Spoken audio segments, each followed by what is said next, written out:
So do you think Donald Trump is listening to us right now? Can Donald Trump hear us back there?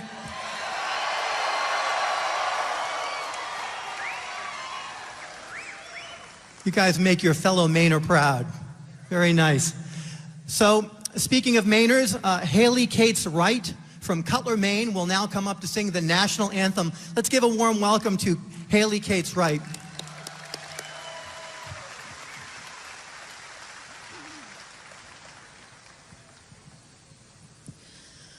Oh, say, can you see by the dawn's early light what so proudly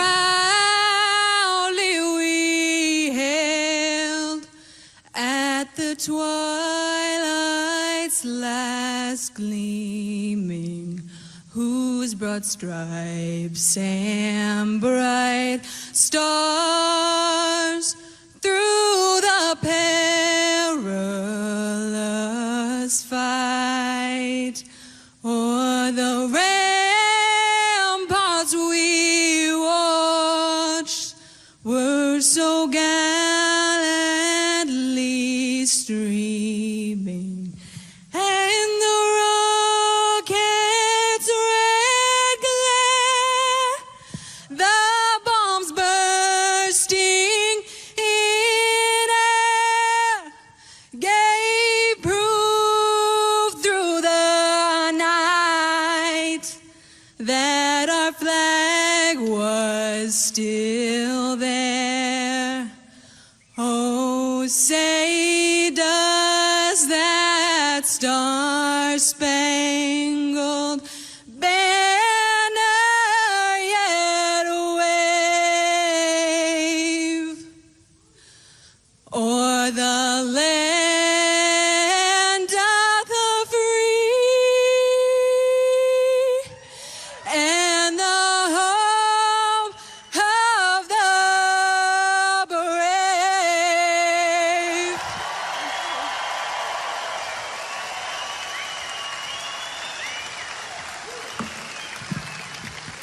Nicely done, Haley. Haley Cates Wright from Cutler, Maine. Okay, now, the next guy coming up here, this is quite a guy. You Howie Carr Show listeners, you may have heard his name mentioned before. It ain't Howie, but it's First Sergeant, retired Marine Corps, First Sergeant Al Baldessaro from New Hampshire. 22 years in the Marine Corps, retired as a First Sergeant. First Sergeant, come on up here, Semper Fi.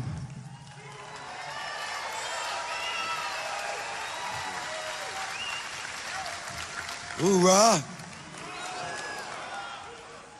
As I tell everyone there, as a state representative, that I'm from the government and I'm here to help you. How many are tired of hearing that stuff? How many veterans do we have out here? Hoorah! God bless you. Thank you for your service. Most important, how many spouses, family members of veterans that stood by their man or woman while they served overseas are in this crowd?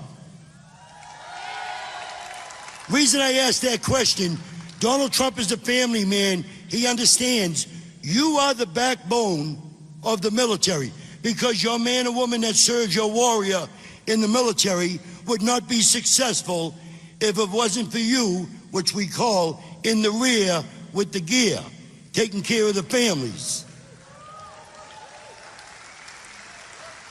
For all of you that know Donald Trump, and if you haven't had to take a chance to look at the Donald Trump website, he has a veterans plan. His veteran plan there talks about medical cards for all veterans, to go to any doctor that you choose without asking for the government.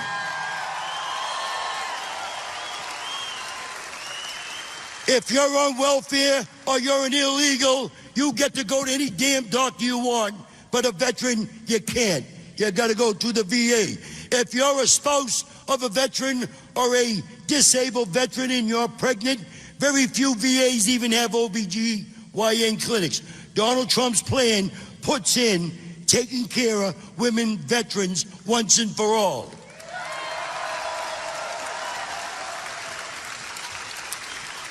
If you're like to understand the new GI Bill, the Yellow Ribbon Program, where you see Congress is trying to cut it, and it's over in the Senate right now. Donald Trump understands and wants to make sure that the veterans' benefits are not touched and they're staying in place once and for all.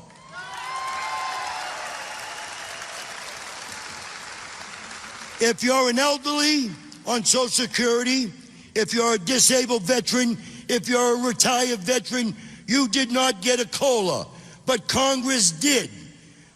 Something's wrong with that picture, especially when you're raising the seniors' Medicare. Costs are going up, drug costs are going up, but yet you did not give them a COLA raise, but the Congress and the senators got the raise. Donald Trump wants to make damn well sure the veterans and the elderly are taken care of. You all heard Donald Trump talk about Social Security, Medicare. He's not touching it. If he puts more people to work, then they're going to take care of you. The money that's being paid in will take care of the system itself. If he brings over all these jobs coming in from back over, there are going to be more taxpayers. What don't the liberal media get? Those are more taxpayers that are paying the bill. So we need the jobs. Donald Trump believes in that.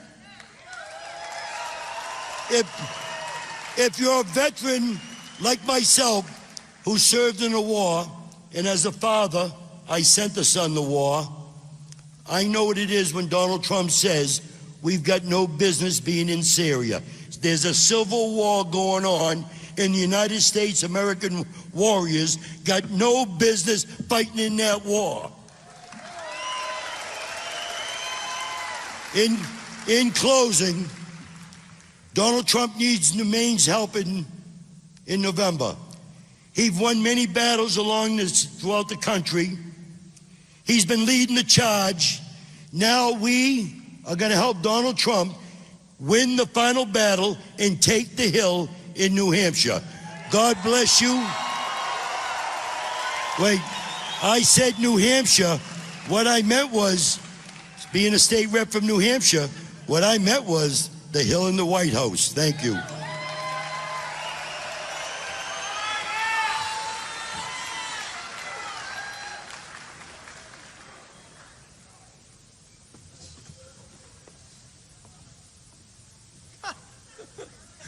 Surprised I didn't fall down. I really am. It's been a interesting time. So thank you for hanging in.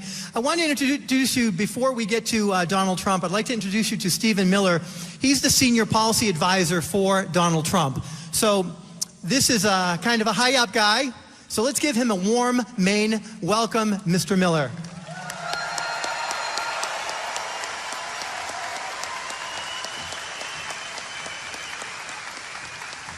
How's everybody in Maine doing today?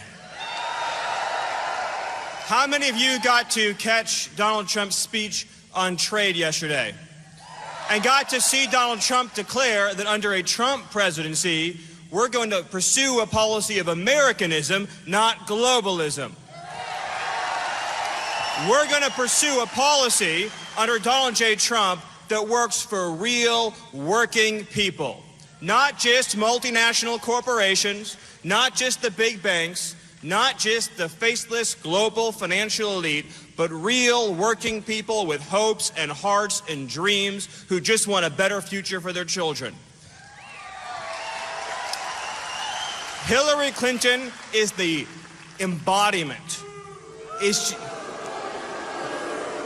She is the embodiment of globalism, the embodiment of financial elitism. She has spent her entire life doing favors for the big global financial elite. In January, we're going to declare our independence from globalism, and we're going to declare our independence from the politicians who would oppress us all under its mantle.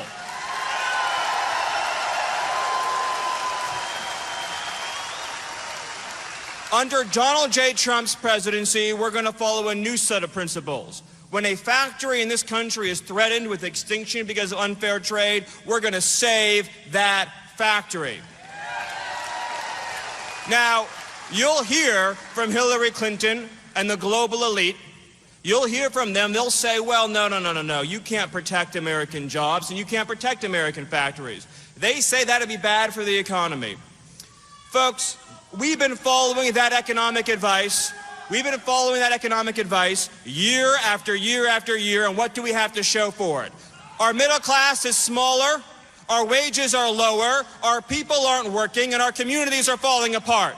So maybe it's time we stop taking lectures from the people who've impoverished the middle class of this country. Maybe it's time we stop taking lectures from the media elite and the financial elite and the global elite and the Hillary Clinton elite who've been running our economy into the ground. Maybe it's time we trusted the wisdom and judgment and foresight of God's honest working people in this country. And when Donald J. Trump is president and an American job is threatened, he's going to save it. When Donald J. Trump is president and an American worker applies for a job, they're going to get preference for that job. When Donald J. Trump is president, we're going to put American jobs first, American wages first, American security first. We're not going to be second-class citizens anymore. And folks, this is a dream. This is a dream of optimism. It is a dream of togetherness. It is a dream that lifts up the least among us. Because if you're Hispanic American, if you're African American, if you've been here for 10 generations or one, if you're an American citizen in a Trump administration, your needs are going to come first. They're going to come before the big banks. They're going to come before the pursuers of open borders. They're going to come before the special interests. Folks, when Donald J. Trump is president, it won't matter what color you are. If you're an American, he is going to protect you, and he is going to fight for you. That, folks, is real change. That, folks, is change that people can believe in. So I'm going to close today.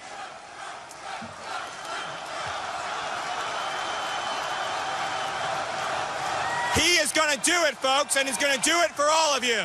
So I'm going to ask you one more question. I'm going to ask Maine one more question. On behalf of every single person who's been left behind in this country, are you ready to send Donald J. Trump to the White House? God bless this state, and God bless this country. Thank you.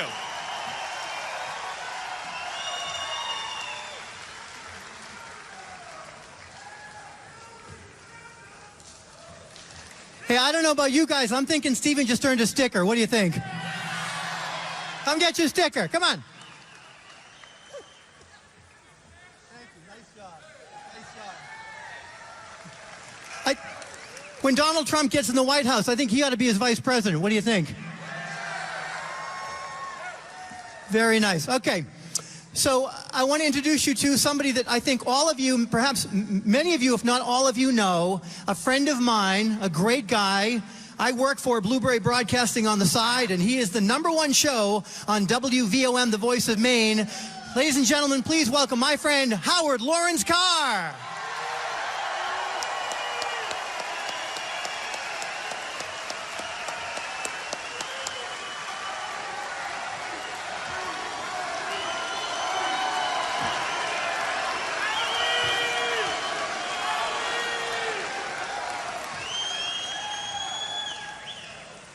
Thank you, Chris. It's great to be back in the state of my birth. As most of you know, I was born in Portland. That's south of the Volvo line.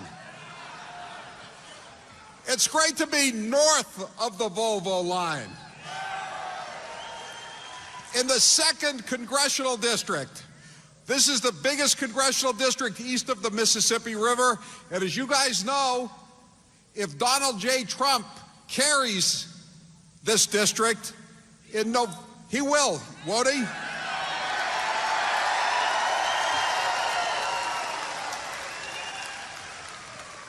Whatever happens, if he carries this district, whatever happens down there in northern Massachusetts, where I come from, it'll be a split in the Electoral College, 2-2.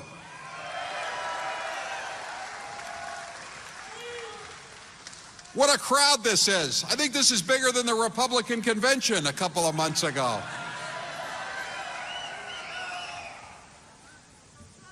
I heard Hillary Clinton and Elizabeth Warren campaigning.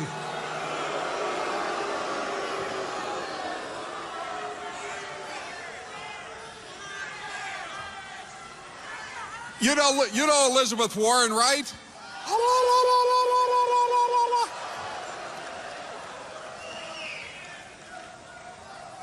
Elizabeth Warren said, or maybe it was Hillary, she said, the only people for Donald Trump are rich guys. Are any of you guys out there rich guys? I don't see too many rich guys out here today. Except me? Did I hear that? I didn't come here to be made sport of.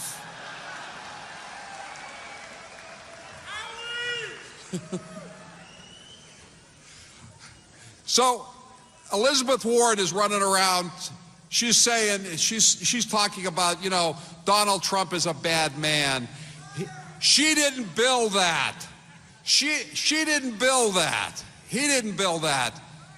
She wants to excuse everybody's student loans. She taught one course for $350,000. They're saying, you go on to MSNBC, they say, oh, Elizabeth Warren, she's a real electoral dynamo. Let me tell you something. Obama carried the state of Massachusetts in 2012, 61-38.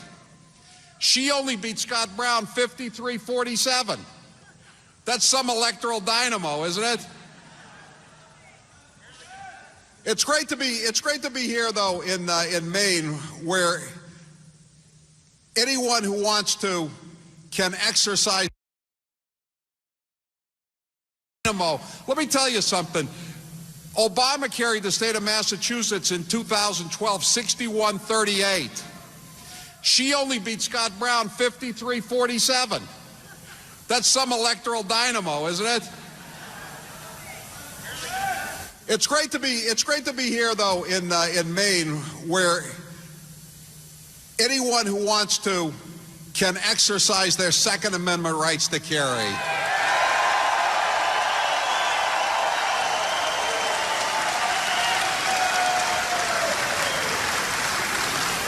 What about what happened the other night in Augusta, in the parking lot at Walmart? You know, they're giving your governor, Paul LePage, all this grief because he says drug dealers are coming up from New York and they're flooding the state with heroin and fentanyl. Guess what?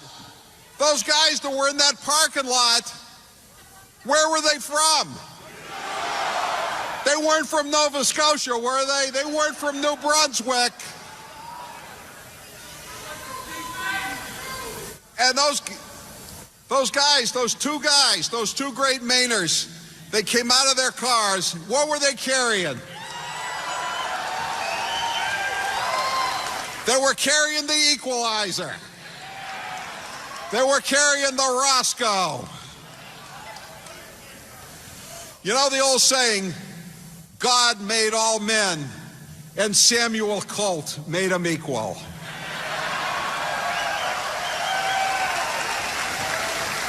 And there's another old saying that we use on my show, you know, and it's no knock on the cops. When seconds count, police are minutes away. And those guys came up and they took those drug dealers from New York down, didn't they?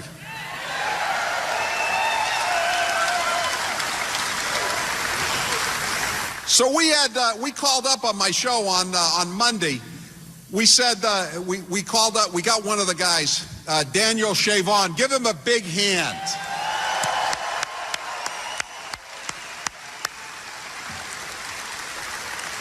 He's the salt of the earth. We said to him, you know, you're a great hero. And, you know, Donald Trump is coming to Bangor on Wednesday. And I think we could arrange it so that you guys could be up on the stage with Donald Trump. And you know what he said? I'd love to, Howie, but I got a job. It's an amazing thing. The people in Boston today, all the demonstrators against Trump, somehow they were all able to get the day off from their jobs. Yeah. So listen, I'll take one more minute here, Chris. Commercial break. Okay, do you need a break? Okay, I'm going to introduce Paul. Is he ready to go? ahead. Yeah. I think we are. Yeah, okay. The thing is, I learned how to ad-lib a while back, so I'm just filling time here. Listen, Paul LePage is a great governor, isn't he?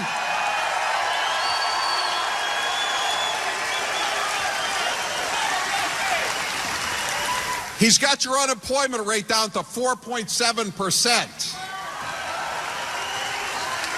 I never thought I'd live to see another Republican governor of the state of Maine. But as you know, there's so many jobs in Maine now. His wife, Ann, just took a job waitressing tables at McSeagull's in Booth Bay Harbor. And I'm not saying there's anything wrong with waiting tables in Booth Bay Harbor, but once Donald J. Trump is elected president, just think how much greater her tips are going to be.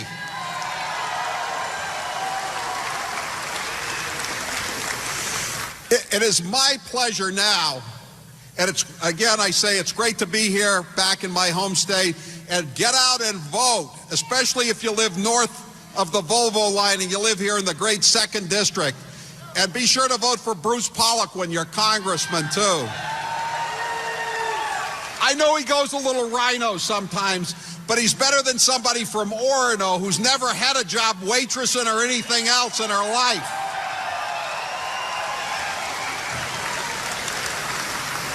So it is my pleasure now to introduce to you the man who is going to introduce the next president of the United States.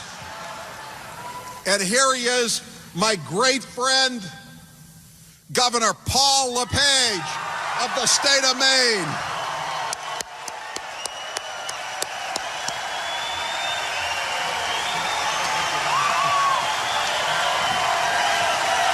Wow. Thank you.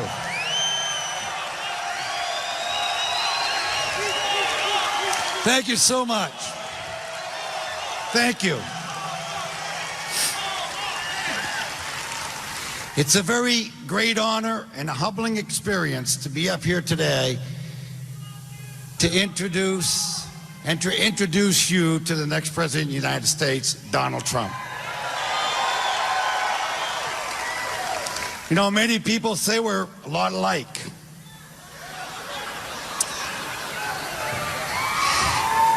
He's a little bit shy, but I'm working on him.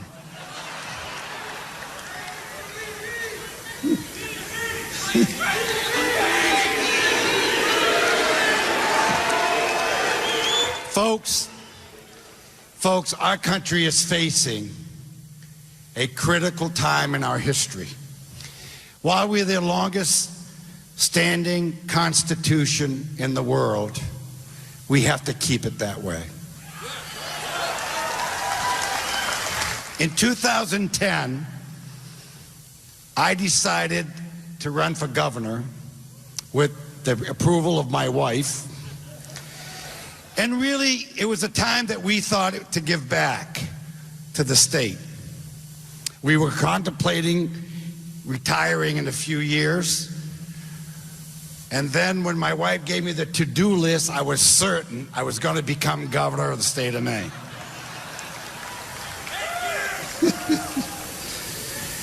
Maine needed a leader in the Blaine House. And while I was not a politician, I am a businessman and someone who cares deeply for the state of Maine. I care for its people, and I care for the state's prosperity.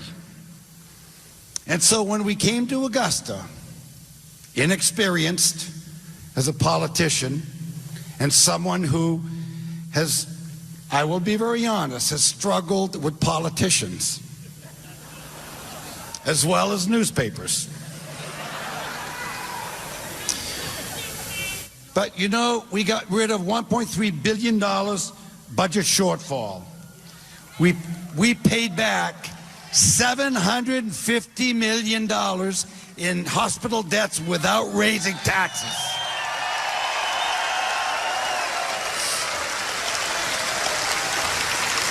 We cut the pension liability nearly in half so that we can meet the deadline of 2028. And most importantly, we brought in the liquor business back to the state and increased the revenues from $10 million a year to $50 million a year.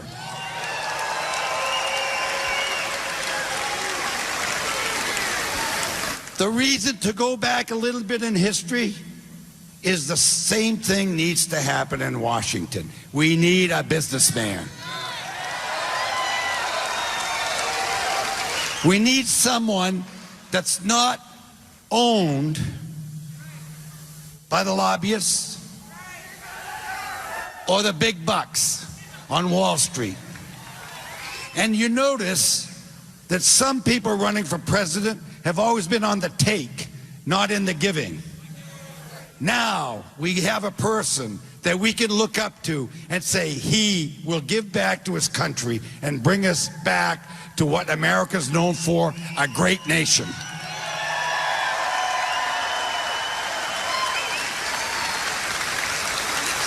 I see in the audience some young people. You're the future of this nation. But we cannot leave you with a 19 or 20 trillion dollar debt and call it a day. We can't put it on your backs. We have to solve it now.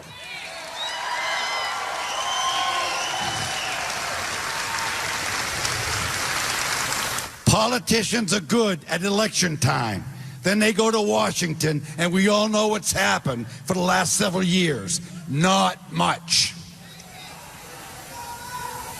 We need leadership. We need someone that understands that when you don't have money in the bank, you can't spend money. We need someone that can go back overseas and bring back all the jobs that have left us because we didn't appreciate business people and companies working and providing jobs in this country. We have to bring them back home.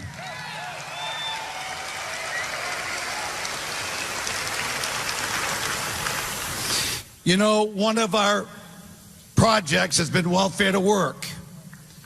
And you know, it's catching on nationally.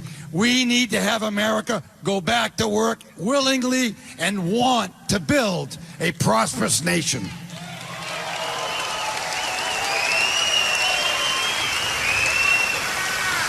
We need to make sure that the people we elect to federal office follow the laws that are on the books.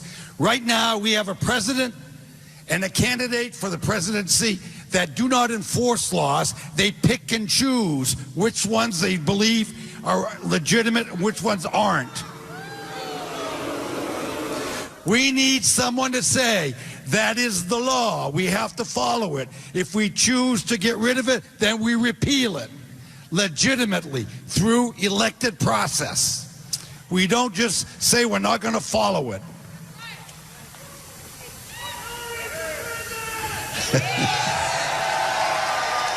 You know, I want to say this.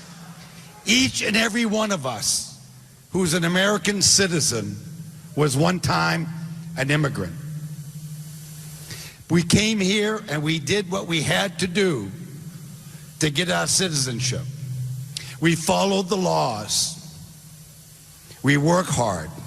And we made this nation great. For those who want to come to this nation, I just simply say, follow the law, work hard, and you will succeed in being an American citizen.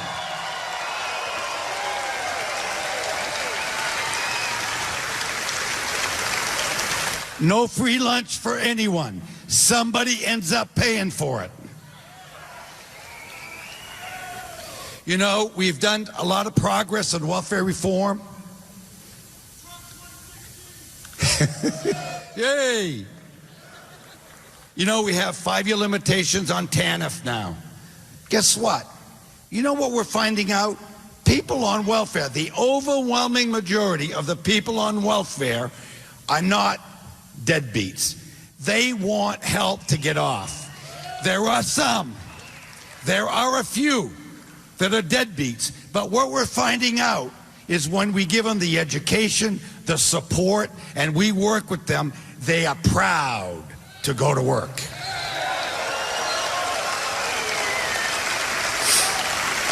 There is no reason why anyone should be elected president and stay and tell the people to stay home, just vote for me.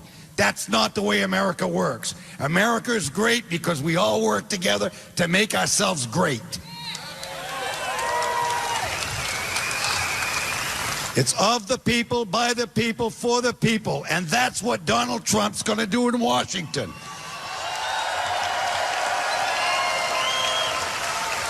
Donald Trump is going to work for the American people. And he's going to make sure that those who want to come here and live here and contribute to our society will have the opportunity. Those who want to come here and hurt us, like they've been doing in other countries and even on our land, we will take care of them.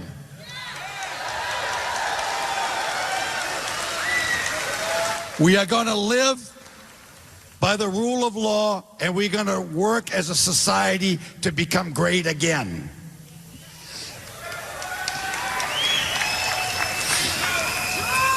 Now, I want to tell you all, my lovely wife is with me today. She took a day off from work. So any of you who want to be waited on by the First Lady, go to McSiegel's and Boothbay. And my lovely daughter's with me today.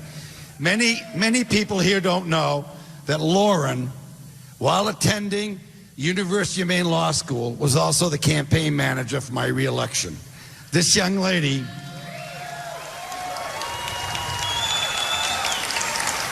I bring this up because this young lady is the reason why my wife and I work so hard for the Maine people. She is the future, like all young people in Maine. Our grandchildren are also the future. And someday I need to retire.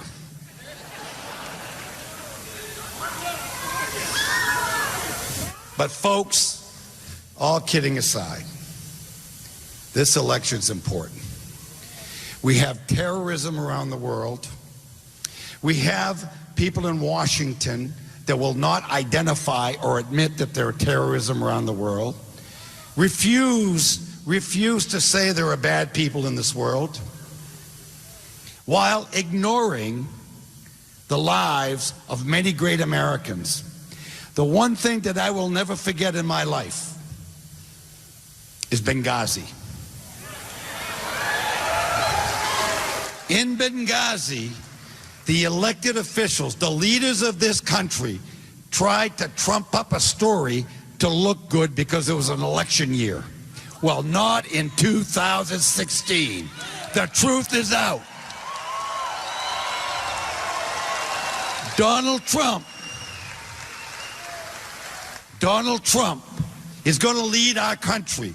He's going to work to keep us safe, build our military back up, and help our allies, and help those who want to help themselves. But there is no free lunch. We all have to chip in as a society. We all have to do our part to bring us back to greatness. I remember the days of Ronald Reagan. He was a great inspiration to me, and one that led me to look at doing my part for the American people. Now, you young folks, the day is the day. The baton is nearly ready to be crossed over to the youth.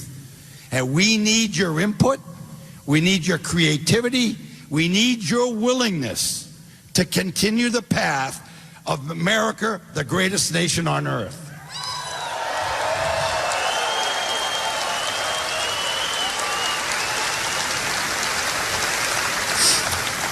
So I ask you all, when Donald comes out here, make sure he knows before he leaves here that we have picked a winner, and he's going to be our champion.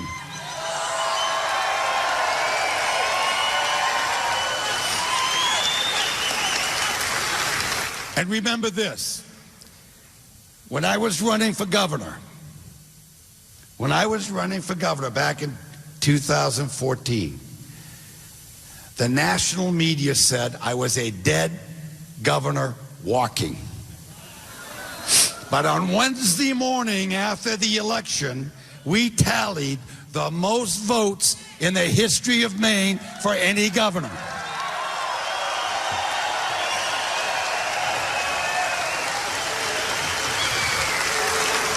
So today I ask you this.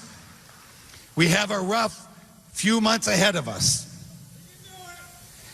It's going to be a challenge. We have somebody that's been taking from our country for 25 years who wants to continue taking. So beautiful to see. I want to thank our governor, because our governor, I call him ours, he's a great, great guy. Respected all over the country, and we really love it. Thank you, Paul, and thank you, your family. I'll tell you, I am so happy that you're all here together. For the family, forget the governor, for the family. Thank you, Paul. Thank you both. Thank you. Well, I appreciate this is some turnout. It was pouring outside. Everybody had to scatter, and then they all came back. I said, this is amazing. I only wish the media would show this crowd. Right? You know. Think of it. Packed inside, people outside trying to get in, big arena. It's really an amazing thing, but they never showed the crowd. They only showed the crowd when there's a little bit of a protester. Do we have any protesters, please? No. That's too bad. That's too bad. Maybe one. So look, I just want to thank you all. I tell you, we're going to do something really amazing. You know, the Quinnipiac poll just came out, and we're just about tied, and I don't even believe that. I left yesterday, I left Ohio, I left West Virginia, and I left Pennsylvania. 3 places we stopped, and the crowds were like this. I mean, the crowds were enormous, and we're packed. And there's something going on, folks. There's something really good going on. We're going to make America great again. Believe me, there's something good going on. And I mean good. You know, it was amazing today. Thank you. What a good governor. You have great people up here. Huh? You know, the last time I was here, and we just bonded with so many people, but the last time I was here, the governor was telling me the size geographically of Maine. And I went back and I looked. It's amazing. What a big chunk of land, right? What a... And honestly, among the most beautiful states, I mean, if you look, and I'm not even talking states, there are a few places in the world, geographically, just environmentally, from any standpoint, when you look at the magnificence of the land you have up here, it's incredible. And you know what? If things don't work out for me, I may just come on up here and just say to hell with it. Okay? You definitely have. You have a big chunk of real estate up here. Nobody knows. Nobody realizes it. And you know what? Much more importantly, you have great people up here. You have great people. Much more importantly. So I was sort of smiling because, you know, I was looking this morning, and I've been very, very strong on trade for years. In fact, somebody said 25 years ago, they have old clips of me saying, Japan is taking advantage of us. Then it was Japan more than China. And now it's still Japan, but China's really lapped them. But I was talking about all of the countries that were taking advantage of us, and it just never changes. But it's going to change if we win. We're going to bring our jobs back here, folks. We're going to bring our jobs back here. And, you know, I said things yesterday, and we gave a speech in Pennsylvania, Pittsburgh.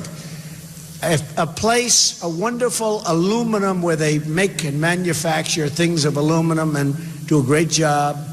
And I will tell you something, it's so sad to see what's happened. And I spoke to the owners of the plant, and these are great people, like amazing people. They even gave me a birthday cake, a beautiful birthday cake. Can you believe it? The most beautiful. I wanted to eat that thing so badly, I didn't want to make a speech. I wanted to eat the cake. But I'll tell you, just amazing people, and they were telling me what's happened between China dumping aluminum all over the place and, you know, putting everyone out of work. Don't forget, they may make the product, but we lose our jobs. So even if it comes in less expensive, it costs more because we've lost all these jobs, folks. People don't understand that. People don't understand what's going on. And they haven't understood it for a long time. Now, a certain group of people do understand it because it's the special interests that do this stuff to our country. And they totally control Hillary Clinton. I call her Crooked Hillary. They totally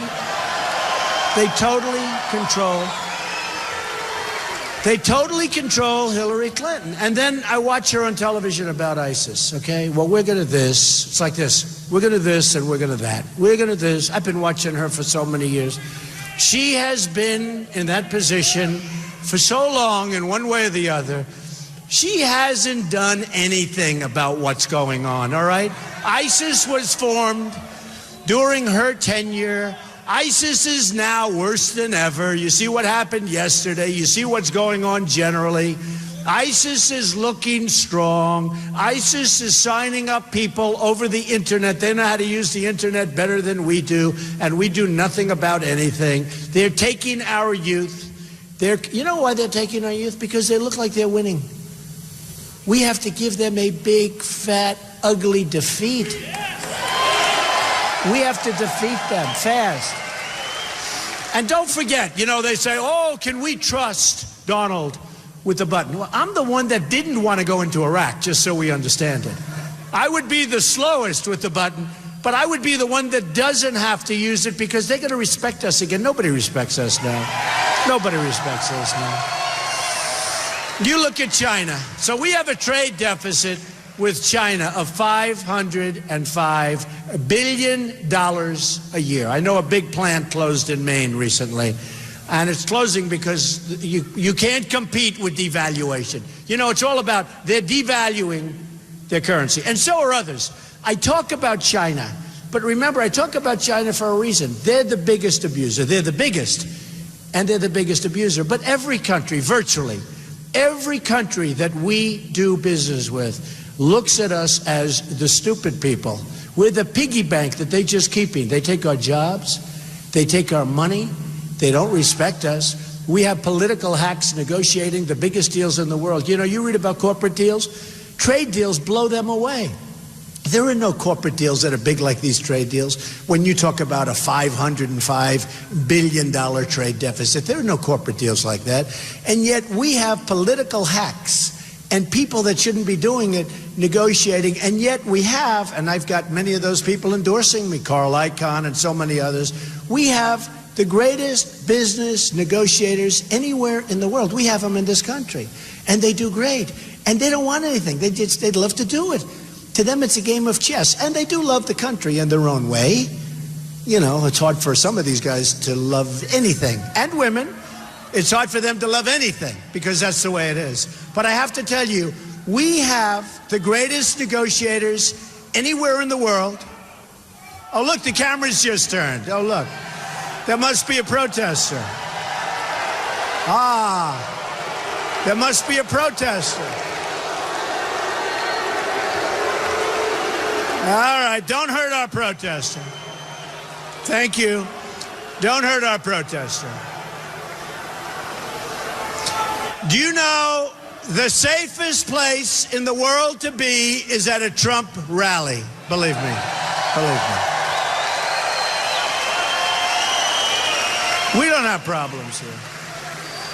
So we had a couple of people, I didn't even hear them. I mean, I just noticed there must be a protester because all of a sudden the cameras took it away from my face. I go home. I say to my wife, did you see the crowd? No, darling.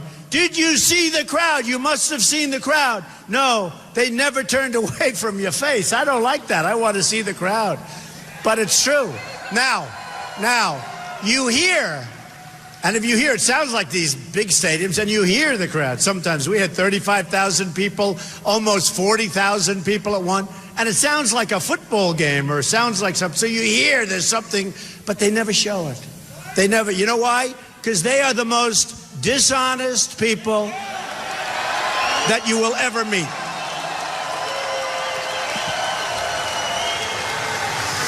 And then tomorrow, you had a couple of people, out of thousands of people that came here at an awkward time of the day, even at an awkward day, you have the places packed and outside they can't get in. And you know what they'll say? Oh, protester, there was a protester. They stood up, they walked out, that was it, right? So it's very dishonest, the press, the media. You know, I'll tell you how dishonest, sort of interesting. I went to Scotland this week because I opened a place, right? And we have to support our children, right? So I have a child who's now not a child, but they'll always be children to me, right? All of us. And Eric, who did a great job, and he rebuilt Turnberry. And I said, you know what? I'm going to fly over to be with him for the opening. I'm not going to play golf. I'm not going to hold a club. I'm going to cut the ribbon and go home.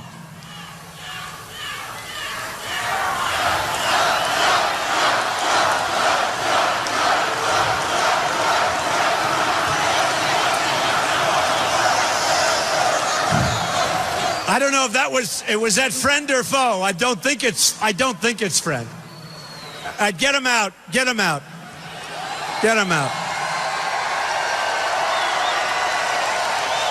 Crazy. Get him out of here, folks.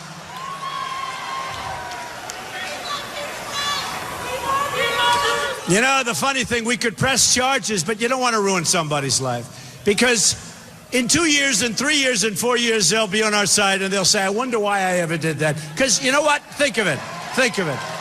No, it's true. You don't want to ruin their life. They're not actually allowed. You know, we rent the arenas and they're not allowed to do that. And, you know, it's really unfair that they do that. But so you arrest them, right? You ruin their life. We don't want to do that, honestly. I haven't done it yet, and I've had some tough ones, a lot tougher than that. But in many cases, in 3 or 4 years, they'll be on our side. Because if you think about it, what do we want?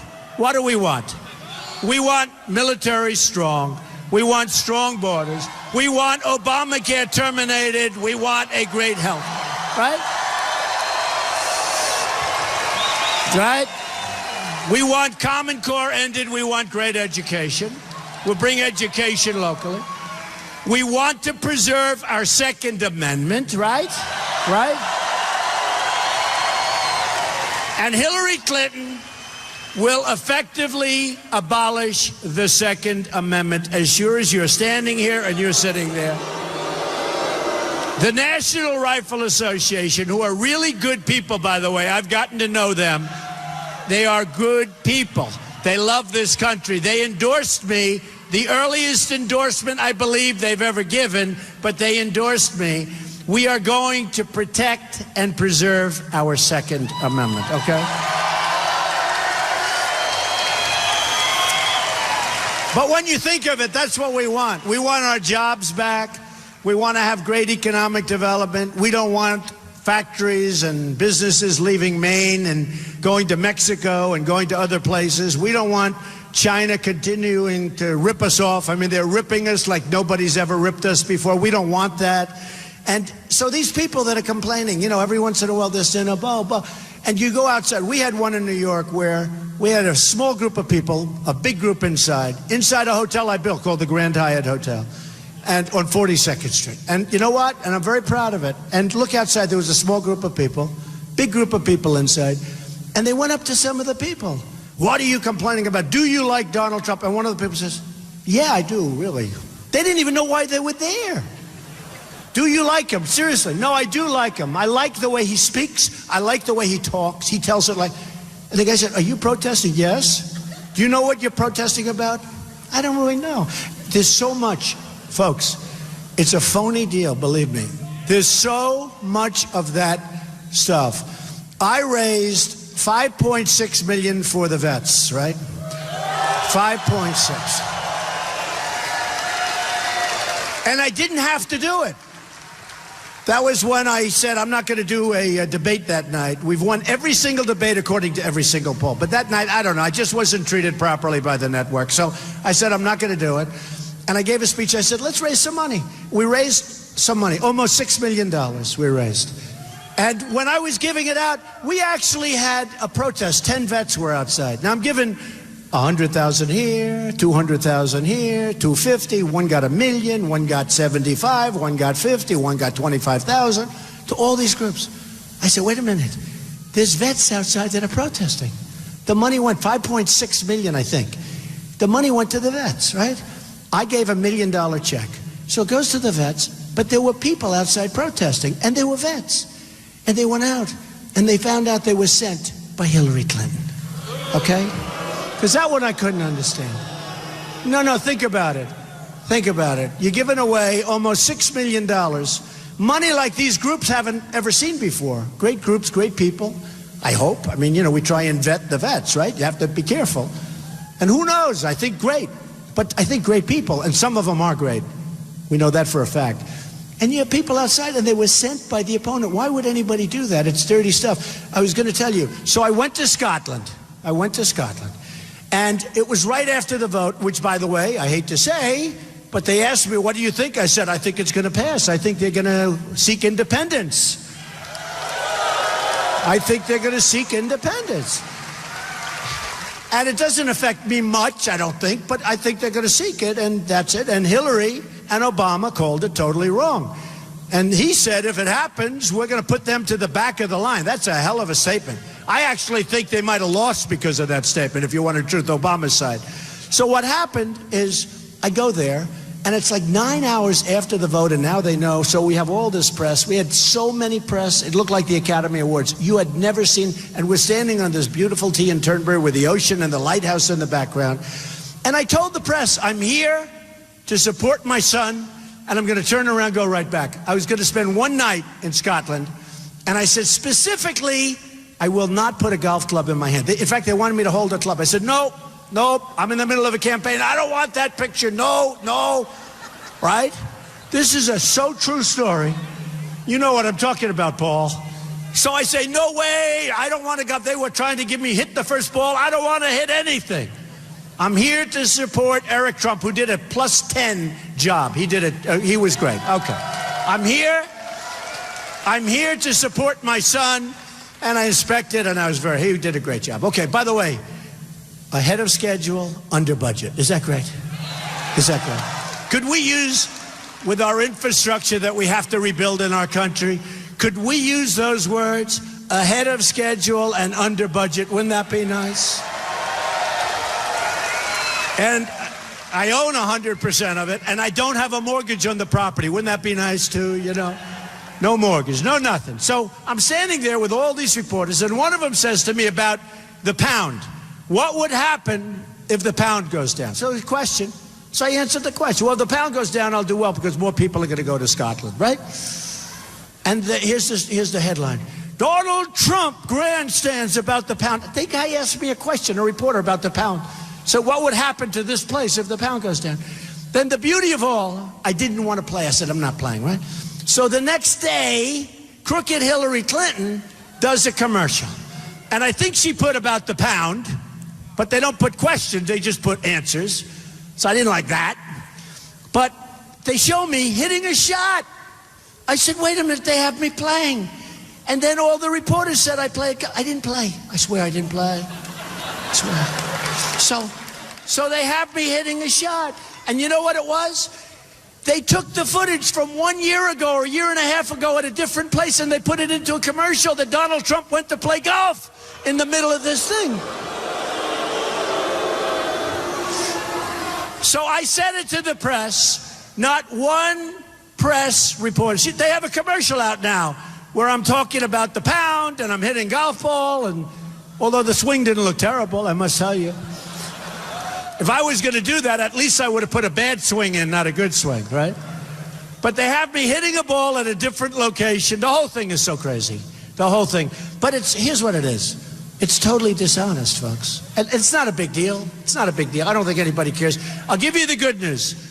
I get a call. Don't forget, they take a commercial and they put Turnberry in it. I get a call from the head of Turnberry. He said, "Sir, did you take an ad?" I said, "No, why?" He said, "We're inundated with phone calls of people that want to come to Turnberry." So Hillary, thank you very much. I appreciate it. Free ad. It's a free ad. So, but I watched her yesterday, and she was sort of saying, and they actually talked about the Trump phenomena. This is a phenomena, folks. Bill O'Reilly, and by the way, I'm on his show tonight. Watch his show. Watch his show. I just did it right now, behind stage, okay? I said, "Bill, I got to go. I got these people waiting from Maine." You never keep a person from Maine waiting. The governor told me that. Right, Governor? Never.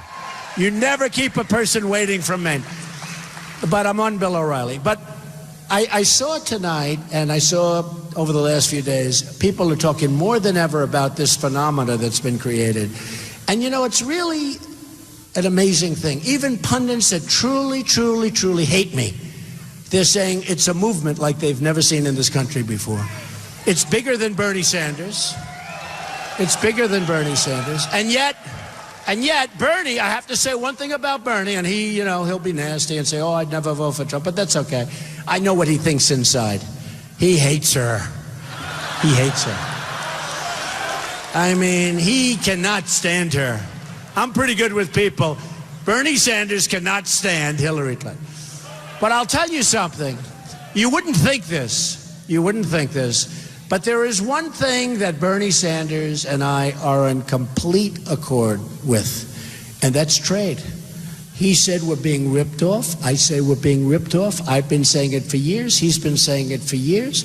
I think I am saying it even louder because I've been really saying, I understand how bad it is, because I have traveled to more places where we have factories that prior to NAFTA were booming. And Bill Clinton signed NAFTA. Remember that. That was his baby. He signed NAFTA. Nobody else signed it. Bill Clinton signed it. And they drained businesses out of Maine, out of all of New England, out of New York. You have to see New York State. It's like a ghost town. What's happened to New York State because of NAFTA? Pennsylvania, we've lost our jobs. We've lost our manufacturing. I have people, they do statistics for me, and they come up to me, and I'll take a place, and I'm not going to say Maine because the governor's here, and I will not talk badly, although you did lose a plant yesterday, Governor, but it wasn't your fault. We need new federal policy. I understand why. I mean, they put you in an impossible position. But it's at a federal level where we make it so easy for countries to come in and steal our companies, to steal our jobs, and to steal our money. We owe $19 trillion, soon going to be $21 trillion. And folks, we've got to get smart. We've got to get tough. We've got to get tough with terrorism. We've got to get tough with jobs. We've got to be so vigilant. We've got to be so careful. We've got to be so strong. And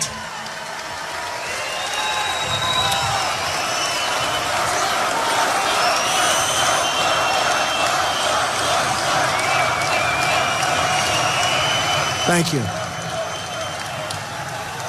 And you know, today I was just reading where the United States Chamber of Commerce is upset with me.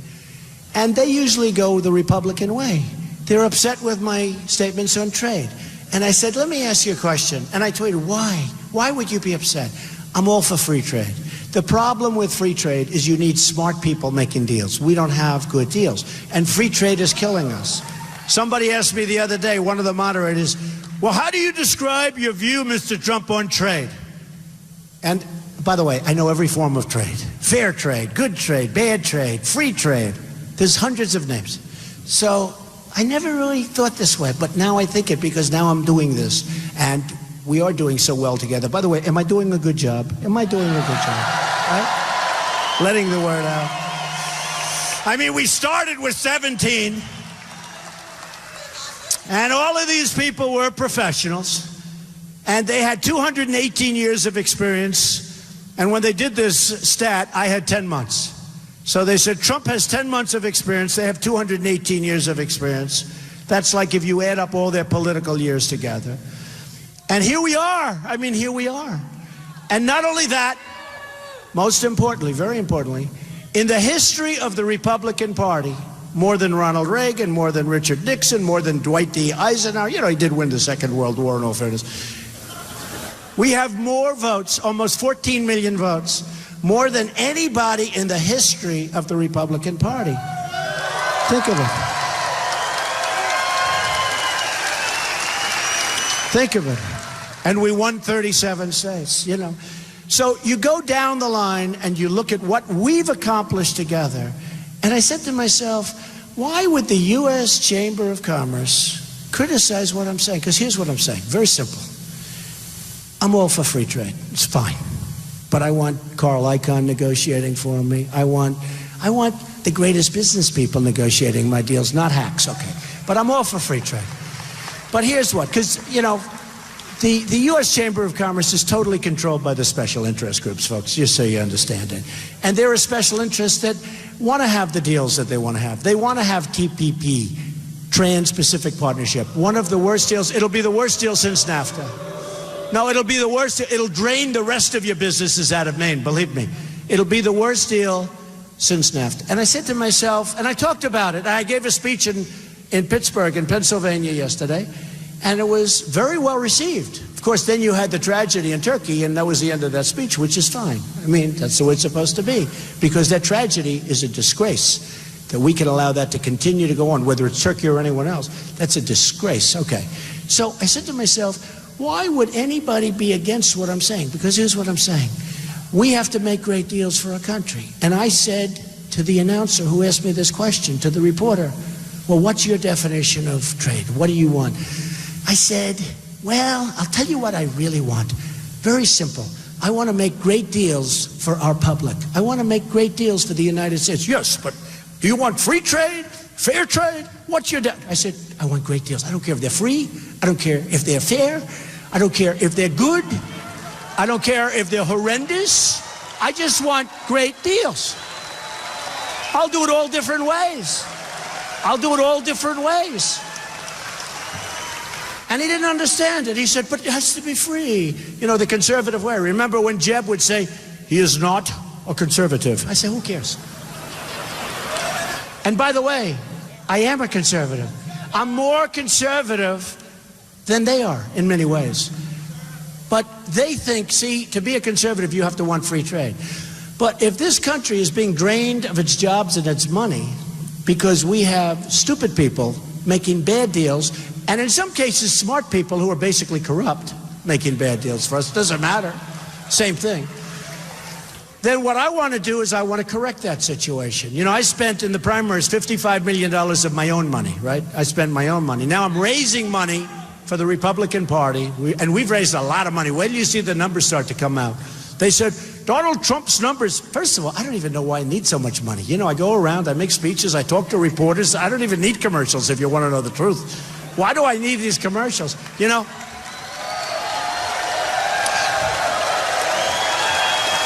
Don't forget, when I ran in the primaries, when I was in the primaries, everyone said, you can't do that in New Hampshire. You can't do that. You have to go and meet little groups. You have to see, because I did these big rallies where 3,000, 4,000, 5,000 people would come into high schools. We didn't have any great arenas there, unfortunately, but we had high schools or we had big auditoriums and would pack the places. And that's never happened before. And they said, wait a minute, Trump can never make it because that's not the way you deal with New Hampshire. You have to go into people's living rooms, have dinner, have tea, have a good time. I think if they ever saw me sitting in their living room, they'd lose total respect for me, right? They'd say, what? I got Trump in my living room. This is weird.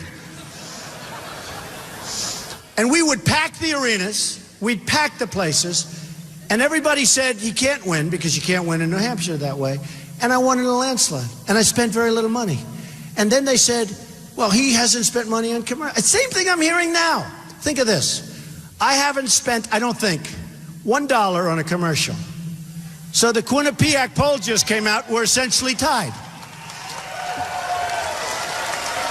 Crooked Hillary has spent on commercials, some people say more than $100 million. I've also heard $68 million on negative commercials. Really negative commercials. Now, in the old days, if somebody, oh, the other thing, she's got 900 people, I have 73. Now, I actually have more now, I must tell you. But she's got 900. I have 73. She spent 100 million or something. She spent a lot. I mean, I have friends calling me from other states. Man, the airways are blanketed with negative ads. We don't believe them. The fact is, she spent almost $100 million in some form on negative stuff. I spent nothing. Now, here's the thing. In the old days, if I spent less and had fewer people and was leading or tied, they would say he's a genius. Now they say Hillary Clinton has more people, has spent more money, and they're essentially tied. That's not good. And I said with one of my, I'm not going to knock him because it's useless to knock him. You know, these people, they signed the pledge. Remember, they all wanted me to sign the pledge. So I signed the pledge, and then they did too. The only difference is I would have honored the pledge. They don't honor the pledge. It's amazing what can happen when you lose. It's amazing. No, I have people, in all fairness, whether they like me or not, and it was a rough campaign, and I wasn't nice, but they weren't nice either. I mean, Jeb spent, what, $15, $18 million on negative ads. Am I supposed to say I like him? But they signed a pledge. I'll tell you one thing, if Paul signed a pledge, he'd honor it. And there were people that honored it that would have loved not to have honored it. We got great backing. Guys like Ben Carson, who came not because of that, because we have a great relationship, and Chris Christie, Rick Santorum just signed on. We have great people. We have great people. We have amazing people. We have amazing endorsers. But when you sign a pledge, and this isn't a pledge that says subject to my changing my mind. This is a pledge that really, I even think it's like legally binding. You want to know the truth. I don't care. I don't think it matters. I don't think I'll get 2 more votes. But honestly, you sign a pledge, and you're supposed to honor the pledge. I have guys out there, and they're really sore losers, if you think about it. It was a rough campaign. They say it was the roughest campaign ever. Might be superseded by this, but we'll see. But they say it was the roughest campaign ever in the history of Republican politics, and maybe in politics. I mean, I've heard a lot of the so-called, walking heads, right? They call them walking heads or talking heads.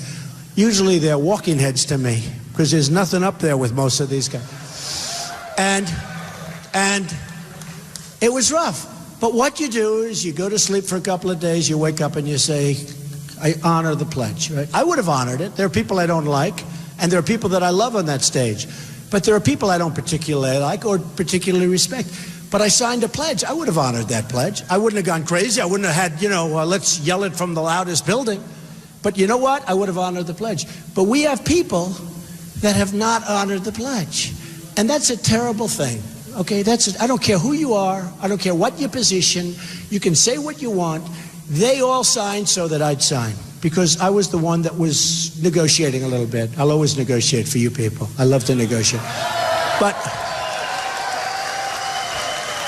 just remember this.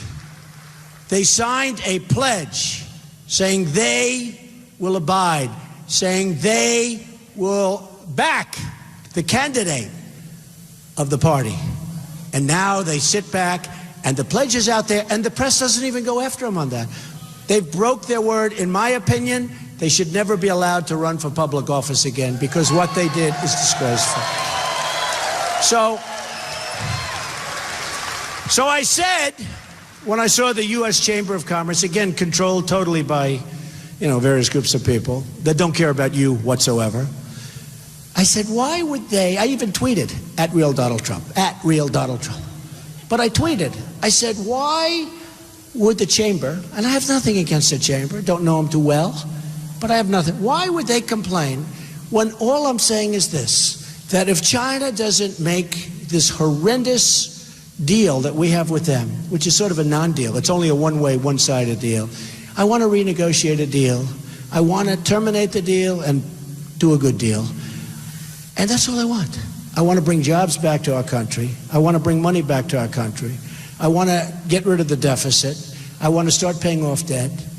And they're against it. They're saying, how can Donald do that? And how could he jeopardize free trade? Well, let me tell you. If you have, think of this, if you have a country where you have a deficit of hundreds of billions of dollars a year forever, It's going to go on forever. It's going to get worse. Then they say we're going to lose a trade war? We're already losing the trade war, folks. We lost the trade war. They're getting killed. There's nothing that can happen worse than what's happening now. We're getting killed. We're getting killed. And then you question the chamber. So I'm not saying we'll never deal with China. I want to always deal with China. But when China devalues their currency, you ever notice they're at 7% GDP, 7%. We're at almost nothing. It's hard to be at nothing, but we're at almost nothing. We have a real unemployment rate that's sky high, not the 5%. That was put in so politicians look good. We have so many people that can't get a job. You know it up here. We have so many people. But why would anybody fight when somebody says, hey, I want to make the deal better? All I'm saying, basically, I want to make a better deal. Why are they against that? They don't want us to make a better deal. They don't want us to have more jobs. They don't want us to make some money. Let's say we're going to do something. Yeah, no, but why would the United States Chamber of Commerce say we should leave everything the way it is when I can make a better deal? I'll make a much better deal. I don't understand it. I don't understand it. I mean, if you think about it, it's pretty sinister. So yesterday, in making the speech, I did a few things and I made a few points, and I think they're very good points. I'll say some of the points.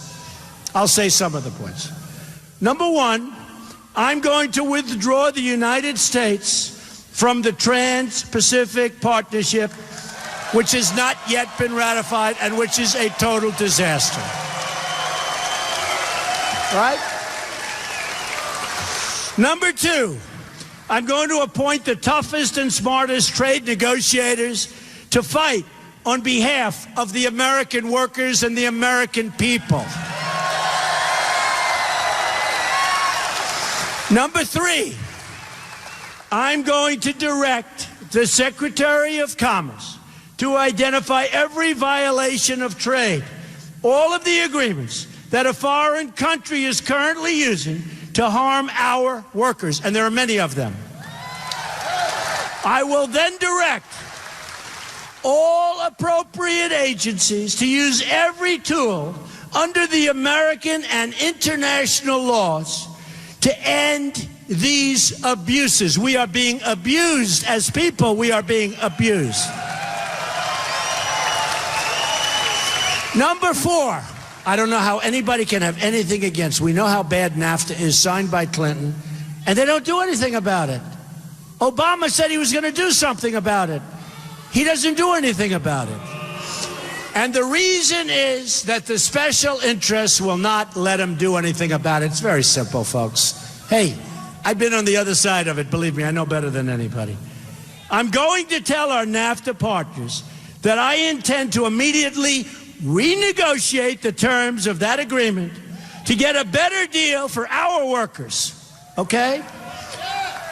And by the way, I don't mean better, I mean a lot better.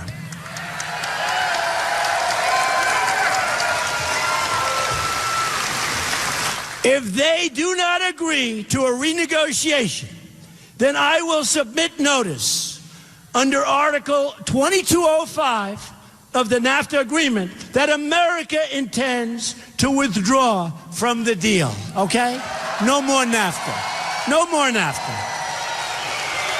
No more NAFTA. Number five, I'm going to instruct my Treasury Secretary to label China a currency manipulator, something that should have been done years ago. That's what they do. They beat us on currency manipulation. They are grand masters of currency manipulation. Nobody has ever done it better. Japan does it well. They've done it great. Nobody has ever manipulated currency like China. Any country that devalues their currency in order to take advantage of the United States will be met with very, very sharply and swiftly. Okay?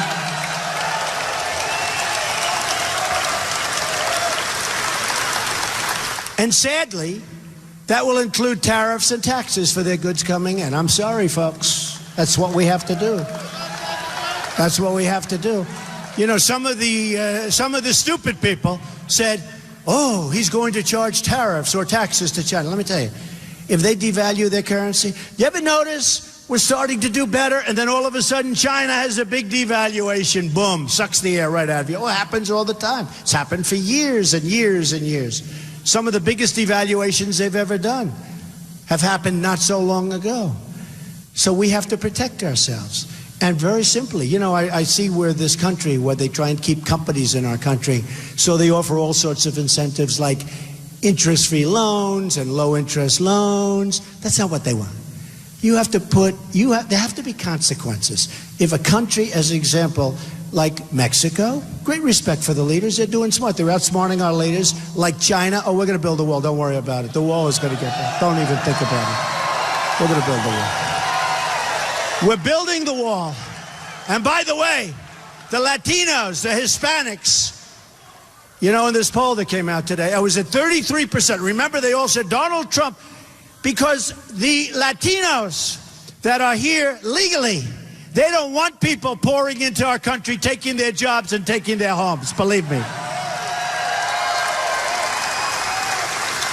So remember, they said, I'll be in the low whatever numbers, right?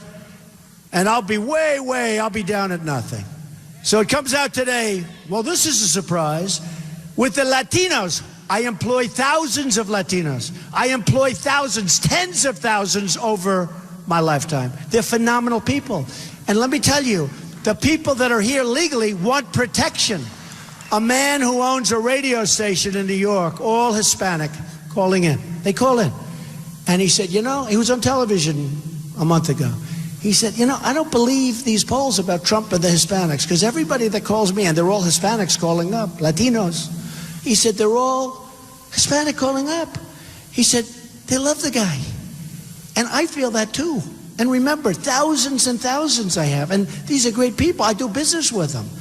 But they don't want people pouring in illegally to our country and taking their jobs and taking their homes. So the poll comes out today, and I'm not at 6, and I'm not at 3, and I'm not at 1.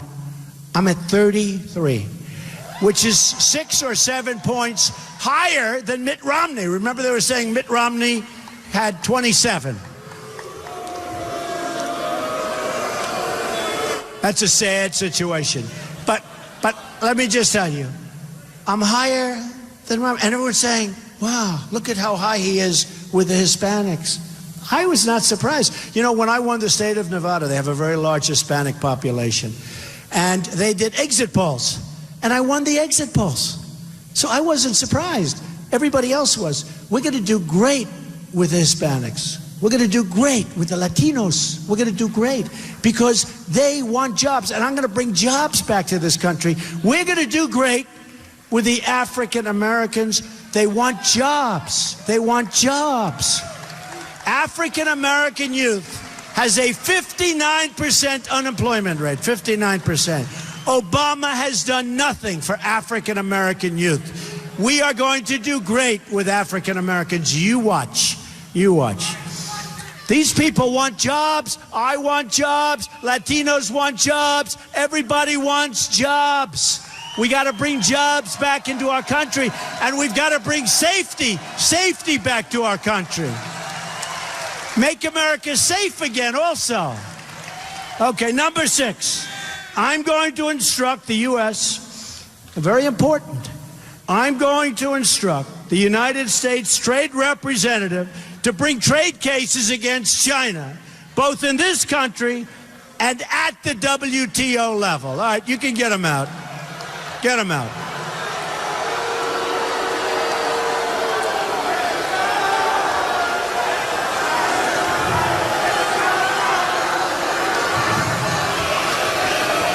You know, I tell you, you have the nicest protesters in Maine. Did you see that? That guy, I just said, get out, and he said, yes, sir, and he left.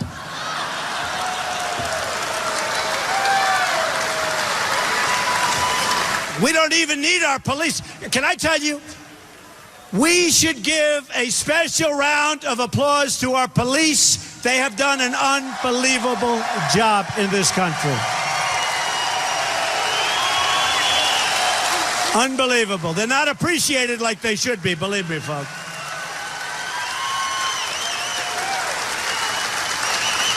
I tell them all the time, you have no idea how much the people love you. They don't get treated properly. I'll tell you that right now.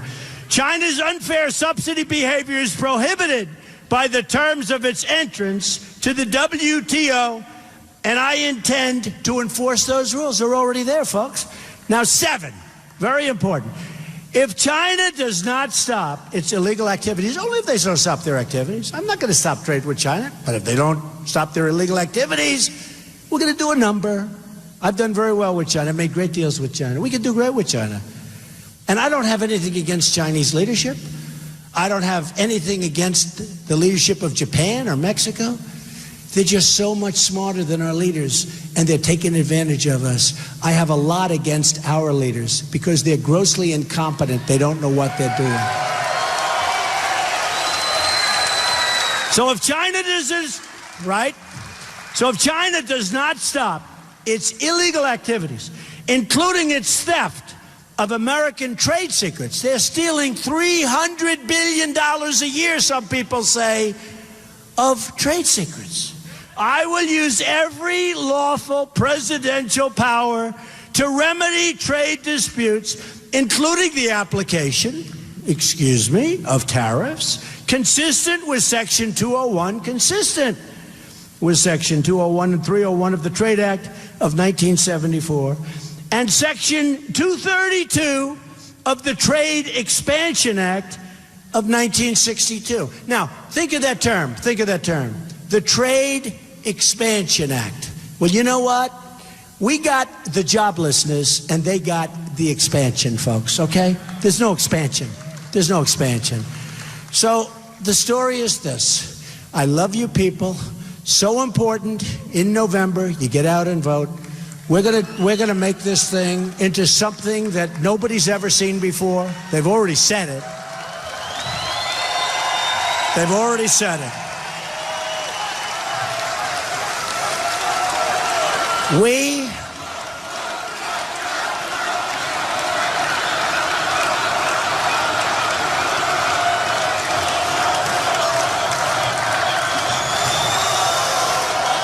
Thank you. I love you people. I love this. But we don't win anymore, and you've heard me say we don't win anymore. We don't win. And I say this, when I was young, we won everything. We always won. They used to brag, America's never lost a war. Then we had Vietnam, we lost it. You know, we lost. Since then, I think we only lose. We're going to start winning again. Our military is depleted. It's going to be rebuilt. We have old, obsolete equipment in our military. Our jet fighters, we get our parts from the plane graveyard and from museums. That's how bad it is, all right? You've seen that. We are going to take care of our vets properly. Our vets are not being taken care of. We're going to win at the border. We're going to build the wall. The wall is going to be built. Going to be paid for by Mexico, by the way. Going to be paid for by. We're going to win at the border. We're going to have a wall. We need the wall. We have to stop the drugs from coming in. You know, the bad deal. We get the drugs, poisons our youth, poisons a lot of people beyond our youth, believe me. So we get the drugs, they get the cash. Not a good deal. Do we agree? And it's pouring through our border. We're going to win with Common Core, which we're going to terminate and bring our education local. We're going to repeal and replace Obamacare. Repeal and replace Obamacare.